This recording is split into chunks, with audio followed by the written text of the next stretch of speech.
I've never lived in a haunted house, but my mother did as a teen. Other houses on her street had strange things going on too, but a few homes away from her lived a family. One night, the daughter went to bed with a bad headache. The next day, she was dead. She had passed away from an aneurysm. After her funeral, the family went away to get their minds off the tragedy, until the father asked my uncle, my mom's brother, to check on their pets. My mom and dad, who were dating at the time, went with him. My mother had heard there was a grand piano and she wanted to play it. My dad was studying to be a veterinarian. After entering the house, my uncle and father headed to the basement to see the animals, and my mother went to the piano on the ground floor. She was playing it when she felt something brush her ankles. She thought a cat must have left the basement and walked past her. She kept playing, and then she felt it again. She looked under the piano and saw nothing. When she started again, she felt hands clasp her legs tightly. She dashed to the basement door, called my uncle and father, and waited for them. Back outside, my uncle could tell my mom was rattled and asked what was wrong. She told him what had happened, and he turned white. He told her the daughter who had died used to play a game with her father. When he played the piano, she'd crawl underneath, grab his ankles, and push his feet up and down on the pedals. I don't really believe in ghosts, but a few years ago I moved into a one-bedroom apartment in Melbourne, Australia. It was my first time living on my own. The apartment block had been built in the 1930s, and I'd been there for a few months when I came home from work one day and went into the bathroom. I saw something strange, a wooden board, which had covered a hole in the ceiling that led to a small attic space, lay fractured in two pieces on the ground. I examined the pieces. The board was an inch thick, and it would have taken Bruce Lee to break it. I thought the landlord had sent someone to work on the attic. I was frozen stiff with fear. Someone is up there for sure, I thought. I emailed pictures to the landlord, asking if anyone had been there, with an undertone of annoyance, since she hadn't warned me ahead of time. Her reply read, "Please call me as soon as you are able to." I called, and she explained that her last two tenants had the same thing happen to them. She promised to replace the board, and she did. A month later, I woke up one night around 4 a.m. My body was covered in goosebumps. It felt like someone was rubbing his or her hands on me.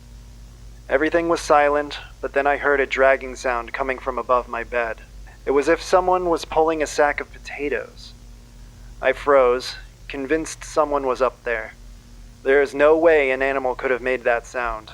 After 5 minutes, I worked up the courage to turn on the light, armed myself with a cricket bat, and walked to the bathroom.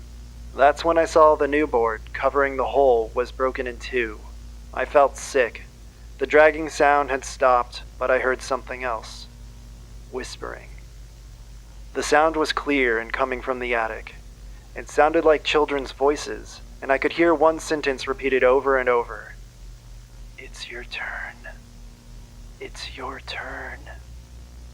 I switched on every light in the apartment to make things feel normal. It was 5 a.m. and dark outside. I watched TV to try and unwind, then a fuse blew. My pet budgie, Dexter, whom I had kept in the kitchen, usually never made a sound at night, but he started squawking like he was being strangled. I never heard him make those sorts of noises before. It was like he was screaming. I grabbed my car keys, ran out, sat in my car, and waited there until the sun came up. When I saw people walking their dogs, this comforted me enough to go back in. The front door was open, but I figured I might have forgotten to close it when I ran out. I went to the kitchen to check on Dexter, but he wasn't in his cage. I felt sick again. All my windows were closed, so I looked everywhere inside. When I walked to the bathroom, I heard splashing. Dexter was half drowned in the toilet. I took him out, washed him, and dried him. I was so confused. At around 8 a.m., I called the landlord and gave her a watered-down version of the night. "Oh, wow, you heard the whispering too," she said. I stayed in that apartment for another 18 months.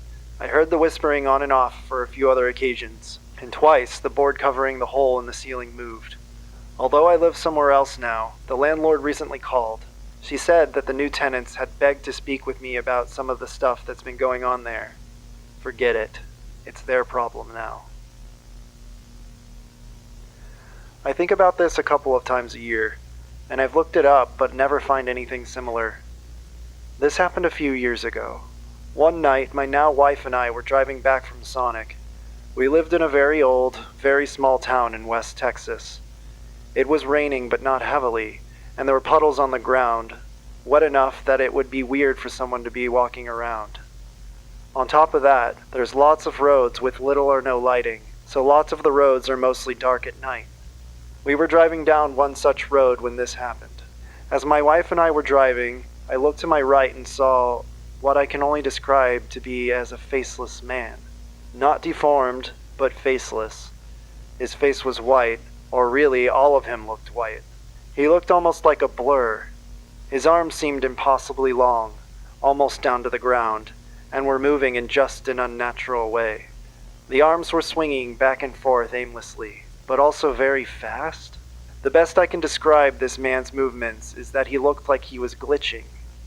We weren't moving fast, probably 25 miles per hour, because we were in a residential area. I looked at him long enough that I had time to wonder what I was looking at before he went out of my view. And for a second, I even wondered if someone was using a weed whacker or doing some yard work. But of course not. It was 9 p.m. and raining. I said nothing to my wife, assuming my eyes had just played a trick on me or something. It was dark. Maybe the rain blurred the window. I don't know. A couple hours later, my wife asked me if I had noticed the man on the side of the road that had no face. Still the creepiest thing that's ever happened to me. Anyone know what this might be called? Or is there anyone who's had a similar experience?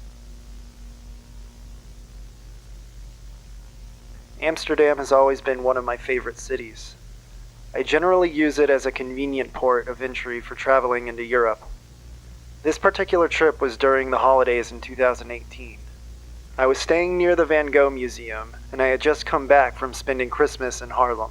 It was getting late and I decided to go for a walk. I ended up having a late dinner near Lightsplin Square. After dinner, around 11 p.m., I was going to have a sit in the square and meditate for a while. I had a rather deep meditation experience for being in such a busy area. When I had finished, I decided to stroll home. I left the square and headed towards Museumsplein. I crossed the canal heading southwest and turned left, walking on the path near the canal. As I did, I heard some laughter. It sounded malicious and close. I looked all around and I couldn't see anyone around me. It was weird, but having spent a bit of time in the area, I didn't find it too unusual, as sometimes echoes travel down the canals. Not 5 seconds after the laughter, something hit me. It felt like being hit by a blast wave or concussion. It came from the direction of the canal, hitting me on my left side. It almost knocked me from my feet, and at the same time it felt like someone put a taser to the base of my neck on the front left side. My ears were ringing so loudly it was hard to hear anything else. I looked in the direction of the sensation, more startled than afraid. As I did, it hit me again, but maybe with only 40% of the energy of the primary event. I was looking in the direction it came from, and I couldn't see anything. The shock faded and the fear set in. I started to run to the right and cross the street. I got to the Museumsplein, and just as I passed the iconic Amsterdam red letters in the square, it happened 3 more times, one after the other, with maybe only 10% of the energy of the primary event, and in quick succession. There was an art installation after the sign on the left, and there were 3 Italian teens hanging by the sculpture. They seemed to notice or be affected by the events, or they were affected by perceiving me being affected by them. I started to run again and didn't stop until I was at my hotel past the Van Gogh Museum. I've spent a great deal of time looking into possible explanations for these events, and it felt like a blast wave or concussion, but the weirdest thing is that it didn't move any other matter around me. Plants and other objects seemed to be unaffected. When the first blast had happened, I thought it was a terror attack or a bomb that had gone off. It wasn't until the subsequent blasts that I noticed that I seemed to be the only matter affected, except for possibly the Italians in the square. I've looked into possible medical causes, like strokes or pinched nerves, and anything that could shed light towards the event. I do a Google dive every year to see if there's anything similar on the web. The closest explanation yet came 2 years later when Havana syndrome hit the news. Has anyone ever experienced something like this? Could you please share possible explanations? I'm reluctant to say I was attacked by an unseen force, but that is kind of what it feels like. I was in good health, sober, and centered when it happened. I was so shook that the woman at the hotel front desk noticed and asked if I was okay. I tried to explain what had happened without seeming crazy, and she could see how shook I was and seemed very curious. She actually had lifted my email from the reservation and emailed me the next day to check in on me and asked a few questions. Please shine light if you have any light to shine. So, my dad died 5 years ago. It was a freak car accident while he and my older brother were driving home from some sports event they had gone to. My dad was larger than life in every sense of the word. He was 6 feet 8 inches tall, covered in tattoos, and had this laugh that I swear you could hear across the country. He and his twin brother, they were identical, played so many pranks on us while growing up that we sort of just got used to it. That has not changed. Only now, dear Dad has the final laugh. The night of his funeral, my uncle and I were sitting together in the backyard. My uncle was telling stories about Dad and some of their wild teenage years, and I remember so badly wanting to hug my dad. All of a sudden, my uncle and I hear the unmistakable sound of my dad laughing, followed by the back door slamming shut. My uncle and I stared at each other, wide-eyed, and then burst into laughter ourselves, because yeah, that's my dad for you. The door, in case you were wondering, turned out to be locked, from the inside. My uncle and I were the only ones home at the time outside of my Rottweiler, Beast, who could not lock deadbolts, for your information. And it took an hour for us to find the spare key. He's continued to prank us over the years. Our keys go missing, your phone will start blaring his favorite song at 3 in the morning out of nowhere, or you'll wake up to the sound of my dog growling that distinctive rotty rumble that he only ever used while playing with my dad. His laughter is always heard, as well as the scent of Old Spice, his favorite cologne. We miss him every day, but he always manages to remind us that he gets the last laugh nowadays. My family has around 360 acres in northern Oklahoma that has been in our family since the land rush. Growing up, the family would meet there for Thanksgiving and Christmas, but as the family expanded, it was quickly outgrown. Nowadays, I'm about the only person that goes there, and I usually go there regularly to train with my firearms. I went there earlier this year, actually, and had an experience that shook me so badly that I haven't spoken about it until recently, and will never go back there alone again. I arrived around 2 p.m. and set up my targets, but something felt off. I use an electronic headset for hearing protection that also amplifies ambient noise, and I noticed that everything seemed to just stop. No wind, no bugs, no birds, nothing. Just complete and total silence, which is very unusual for that area. I run my normal drills, and as the sun starts to set, things just get stranger. There are odd smells, like a dirty litter box, body odor, that started coming around, and I noticed that the coyotes were crossing the field west of me, almost as if they were consciously avoiding entering the woods nearby. Then I started hearing interference coming over my headset, and what sounded like disembodied voices speaking in an undiscernible language that I couldn't hear with the naked ear. Now I'm starting to worry. I start gathering my things, and I hear what sounds like a woman's blood-curdling screams coming from the woods. I've heard mountain lions and bobcats squaring off, which we do have on the property, but this sound was neither of those things.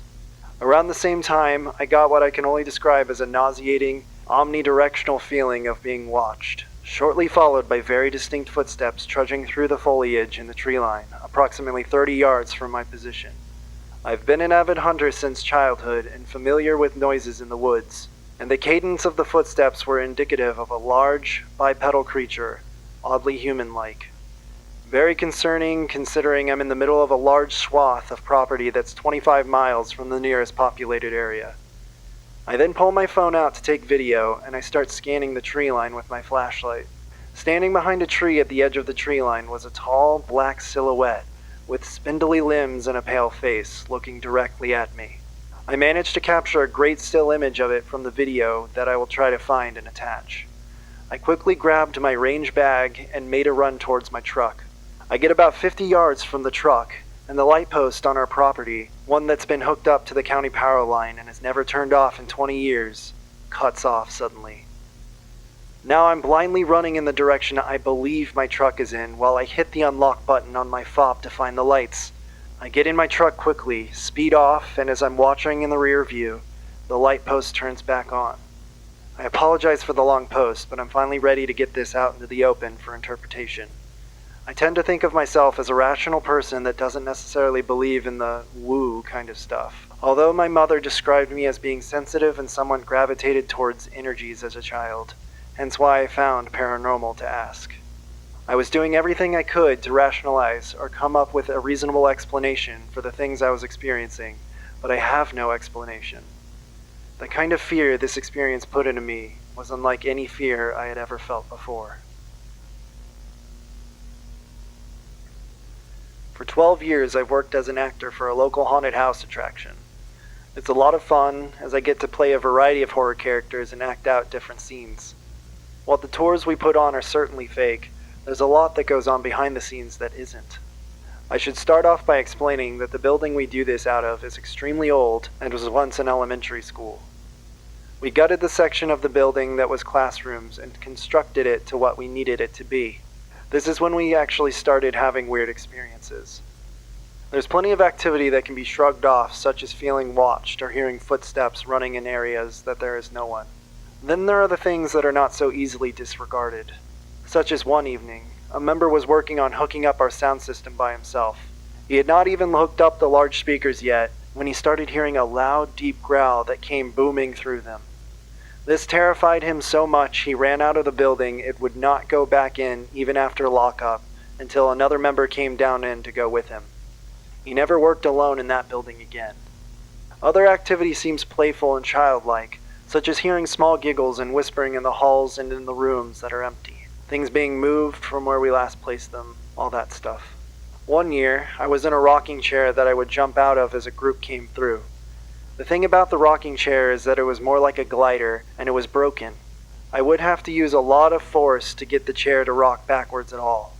It was right before showtime, and I was sitting in this broken chair getting mentally pumped for the night ahead. I was completely alone when I felt someone grab onto the back of the chair and harshly pull it backwards. I felt myself flying backwards with the chair and honestly thought I would flip out of it. Thankfully, this did not happen, and as soon as I stabled myself, I jerked to see who had done this. The room I was in was large, and no one could get out of this room without me seeing them run away in a split second. There was absolutely no one there, and I was suddenly covered in goosebumps. No one was even in the area around my room at the time. Later that same night, the lights were off. My strobe was on, and a group had just left my room when I noticed a small figure in the far right corner of the room. It looked like a small child crouching down looking my way, and I was immediately worried that a child had been left behind from the previous group. As I headed towards the figure to ask if they were okay, the strobe flashed and the figure was completely gone. This same year, but different night, I was again sitting in my chair waiting for the next group when someone or something growled right into my ear. It was so loud that it caused my ear to ring, and when I turned to see what it was, there was nothing there but an empty room. I changed rooms the next year and did not experience as much creepy phenomenon. There's not much history I've been able to find out about the building, but I'm so curious as to what could be causing all this weirdness. This is only a tiny bit of what has been experienced over the years working there, and I don't feel it will be stopping anytime soon. This occurred over 20 years ago, but is still fresh in my mind. My son was born early at 32 weeks. We were lucky, and he only had a few issues, and we were able to bring him home a month after he was born. He came home on oxygen and caffeine due to bradycardia. Once we were home, strange things began to happen. The cat refused to go into his room, and before he was born, I was forever removing said cat from his room. Our dog would sit at the bottom of the stairs and tilt his head as if he was listening to something. I would be changing his diaper and start talking as I thought his dad had just come into the room, only to turn around and find out I was alone. A friend had given him a peekaboo Big Bird toy that would say peekaboo when you covered and then uncovered its eyes. This toy would go off all the time, even after I put it into its box in the closet. I often felt I was not alone in that house. My parents had given us an Angel Care baby monitor as a gift. This had a pad that was placed under the mattress and an alarm that would sound if it did not detect any movement after a certain amount of time. As our son was tiny, only 5 pounds when he came home, this alarm would go off often. I would wake up, walk into his room, turn it off, and check on him. He was always fine, and I never felt that it was anything but the fact he was so tiny that the pad didn't pick up his breathing. During this time, I would often dream of a woman I found in his room. I never saw her directly, but would dream I saw the shadow of a woman with long hair standing and reaching into his crib. The dreams never scared me, but I did find them very odd, but comforting at the same time. I can't remember how long he had been home at this time, but it was at least a month. He was still on oxygen and still on caffeine.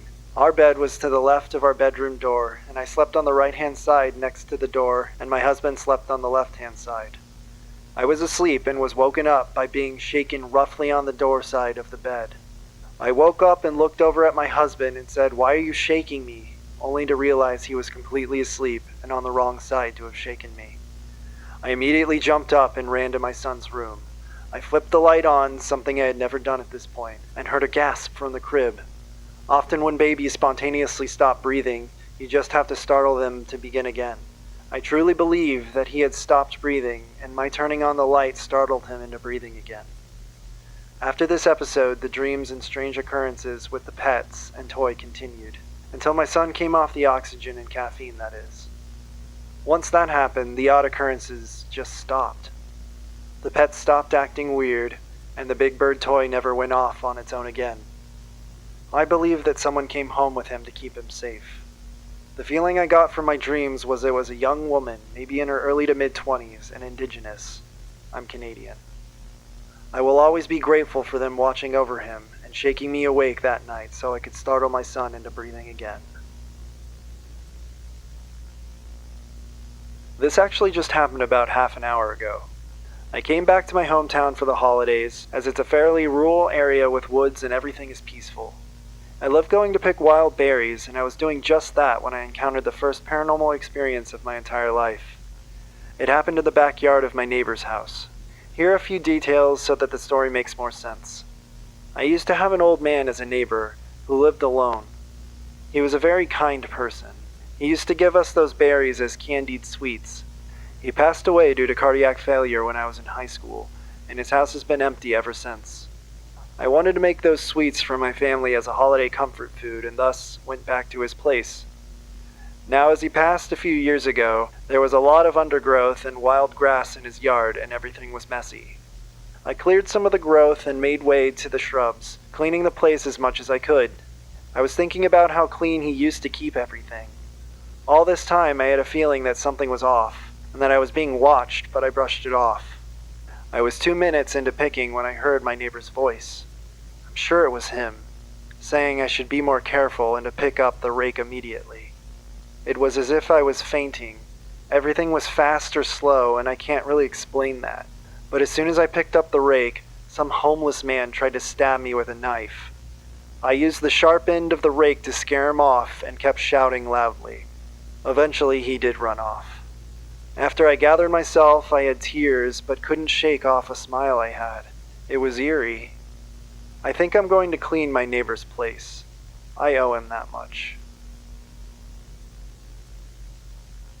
This might be a little on the long side, but I can't explain what happened rationally. It's worth a read.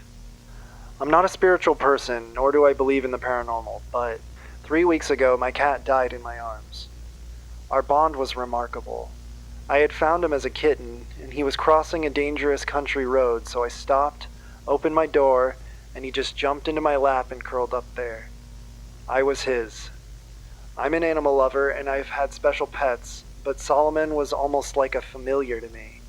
We even had our own special language. The week he died, he went missing on a Monday. I knew something bad had happened because he always came to me when I called to him. I searched every square inch of my house, the woods and land around the house, and each neighbor's property for days. I even arranged to bring in search dogs. I'm telling you, if he was out there, I would have found him. I was devastated. Then Wednesday came around, and by this time most of the friends and family members helping me search were exhausted and losing hope. I can't lie, I was too. At dusk, I prepared to turn it in. My body ached and my spirit was broken, but I was just so damn restless. So setting out solo for the first time, I leashed up my dog and decided to walk the property one last time. And that's when he found me.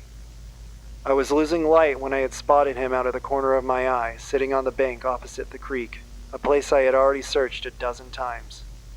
I called to him, and he looked toward me, almost as if he was searching my face to make sure it was really me before responding, and then he literally bolted towards the house. Something was strange about this interaction, but we'll come back to that at the end. So I ran back up to the house and went down to the spot where I had seen him, and searched all around the woods with the light I had left. The entire time, though, I felt pulled toward the cellar, another place I had also searched many times. And in the cellar he was. I knew it as soon as I started down the steps. He answered my calls this time, the way he always had. But he was not right. He couldn't move. It turns out he threw a saddle thrombus, or a massive blood clot, cutting off all circulation to his hind legs and tail. Solomon could not walk, let alone make a sprint across acres to make it from his spot by the bank to the cellar in just a few minutes between these two encounters. He purred from the moment I picked him up until the very second he threw major clots to his lungs and brain 3 hours later. He died in my arms. My Solomon found me in the beginning, and he found me again at the very end. I cannot explain what I saw or how it happened when I spotted him by that creek. I found it almost impossible to focus on his face, almost as if I was looking at a poor quality recording of him. And even more significantly, his eyes were completely black, not cloudy, his most distinguishing feature. Even the vet agrees that there was no way that it could have been physically possible for him to have run from the spot I saw him. I don't understand what this experience was, but I'm starting to believe that he found a way to come back to me as the end was nearing. I will never forget this moment. I miss you, Solomon. For as long as I've known my wife, she's mentioned growing up in a haunted house. I always assumed she was joking because she always brought it up in quite a lighthearted way and never went into much detail.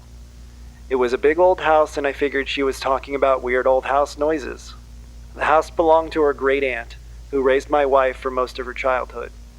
Her great-aunt recently passed away, and her great-aunt's daughter, who my wife calls her aunt, though technically she's her second cousin or something, now owns the house. After my wife's great-aunt passed, we went to stay in the house for 4 nights to attend the funeral and spend time with my wife's family, as we live in another state. When we got there, my wife and her aunt were chatting and mentioned that they had thought my wife's great-aunt might join the ghosts already haunting the house. I still didn't consider that they might be serious. The first night we spent there, I woke up in the middle of the night and noticed someone standing in the corner of the room beside the door. Thinking it was my wife, I asked what she was doing. This woke up my wife, who was actually sleeping beside me. I said I thought I saw someone in the room with us, but it must just be my eyes playing tricks on me. She said, "The person in the corner next to the door? Yeah, don't worry about it." I almost pissed myself. I thought there was some creep in the room and my wife was too sleepy to process it. I grabbed my phone to call the police, but when my phone lit up the room, I saw there was no one there. There wasn't even a weird shape that I might have mistaken for a person. The door was closed, so it wasn't like there could have been someone there who left the room in the moments I was looking away to grab my phone. My wife told me it was common to see shadowy people in the night, but I shouldn't worry because they don't do anything. She fell back asleep right after that, but I just lay there awake the whole night, wondering what the hell had just happened. The next morning I asked my wife about it, and she said she wasn't kidding about the house being haunted. People who spend the night in the house regularly see and hear ghosts, but they've never hurt anyone or caused any problems. I remained skeptical even after the next night, which had been after the funeral. And my wife and her aunt both reported they had been visited in their dreams by my wife's great-aunt. So far, in my mind, everything was weird but explainable. The figure in the room could have been a strange trick of the light. My wife and her aunt had just attended the funeral of a loved one, and it made sense for both of them to dream about her that night. The third night, I was kept awake for hours by the constant sound of footsteps pacing around the house. My wife also heard them, but said it was normal and I shouldn't worry, and she fell asleep easily. A few times during the night, I got up to look around for the source of the noise. I even did a couple of laps of the outside of the house in case there was someone outside. I never saw anyone walking around. At one point I was in the lounge room and heard footsteps from the kitchen. I called out to ask if there was anyone there. My wife's aunt opened her bedroom door and said she could hear the footsteps too, and just like my wife, she told me it was normal and that there was no cause for concern. Then there was the sound of a drawer opening in the kitchen, which we both reacted to, and I went to check out and found the cutlery drawer open. My wife's aunt, who had come to the kitchen too, simply closed the drawer, commented with mild annoyance that the ghosts are always leaving things open, and went back to bed, leaving me to my existential crisis. I could not come up with a way to explain that away. We both heard the footsteps, both heard the drawer open at the same time, and there was no one there and no way out of the kitchen except for past us. I tried staying on the couch to try and catch the mystery walker, and there were multiple times I heard the footsteps pass through the lounge room, but I never saw anything. Eventually I gave up and went back to bed. Nothing really happened the final night, though we woke up to several cabinets open and no one remembering leaving them open, though that could have been explainable by someone just forgetting or even sleepwalking. Even so, the footsteps still bothered me, and the shadowy person from the first night and cabinets open on the final night made me nervous in light of everything that happened on the third night. Up until now, I've always scoffed at the idea of the paranormal, but I just can't reconcile my experiences in that house with my skepticism. Talking to my wife's family revealed that everyone who stayed in the house believes it's haunted, because they've had at least one completely unexplainable experience there.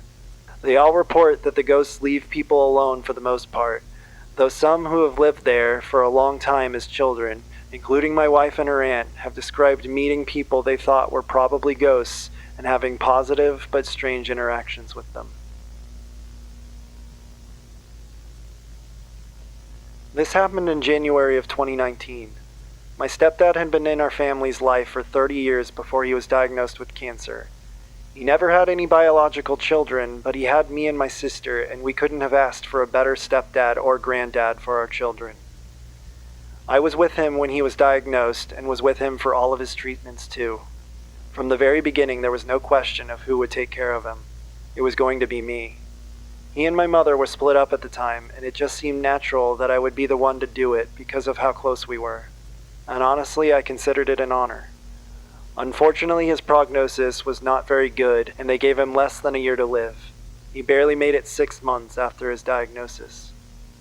He was in the hospital the last 6 days of his life. He had a DNR, and as hard as it was, I didn't argue with him about it.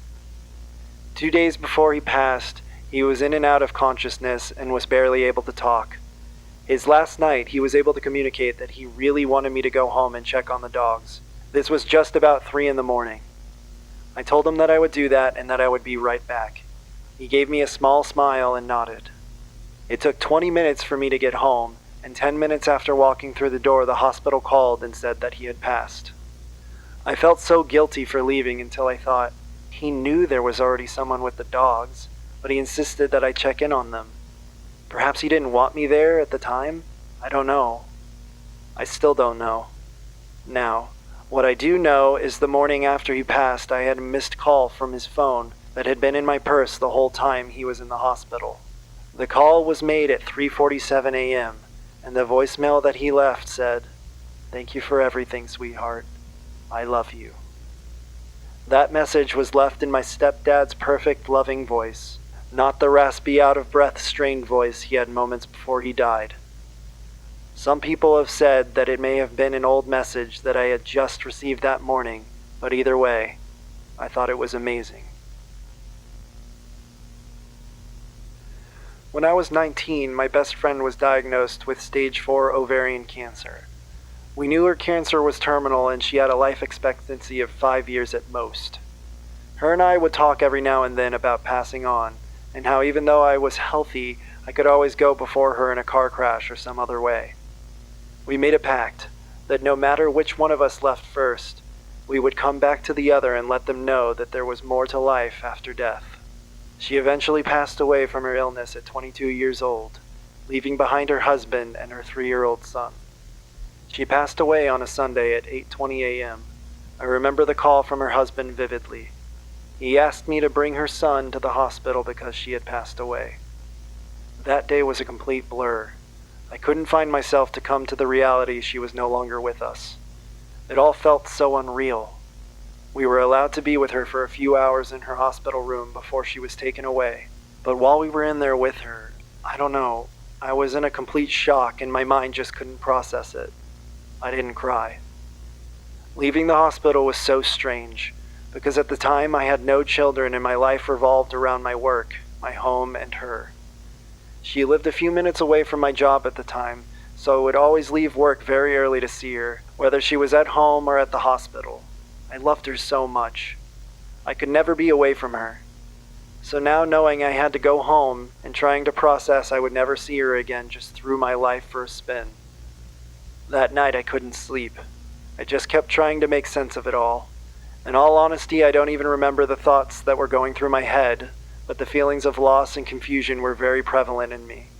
But at around 3 in the morning, I felt the most beautiful and reassuring feeling I had ever felt in my life. I felt what I can only describe as a warm hug take over me from my head to my toe, and I fell asleep almost instantly. That night I had a dream. In my dream, I called her husband to let him know that she had written me a letter. He then tells me that it's funny because she left him a voicemail. He then asked me to read him the letter, so I read it to him. In this letter, she tells us how thankful she is that we were in her life. She thanked us for taking care of her and loving her. She asks us to please watch over her son, and that she is okay, and is no longer in pain. She also tells us that we will be okay. As I finish telling him about the letter, my mom comes into the room and wakes me up. She asks me for a pen and paper. I hand her a piece of paper I had, and she starts to write. When she finishes, she hands it to me, saying she didn't know why, but something told her to write this and give it to me.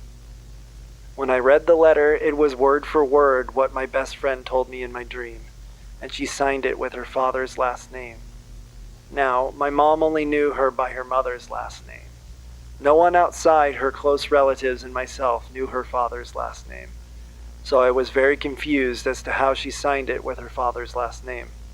I asked why or how she wrote this. My mom didn't know, she just wrote. I explained to her about my dream, and she was as surprised as I was. I immediately called her husband and told him about the letter and my dream, and he agreed they were all her words. My best friend came through with her promise. This made me a believer. I know there's more after death.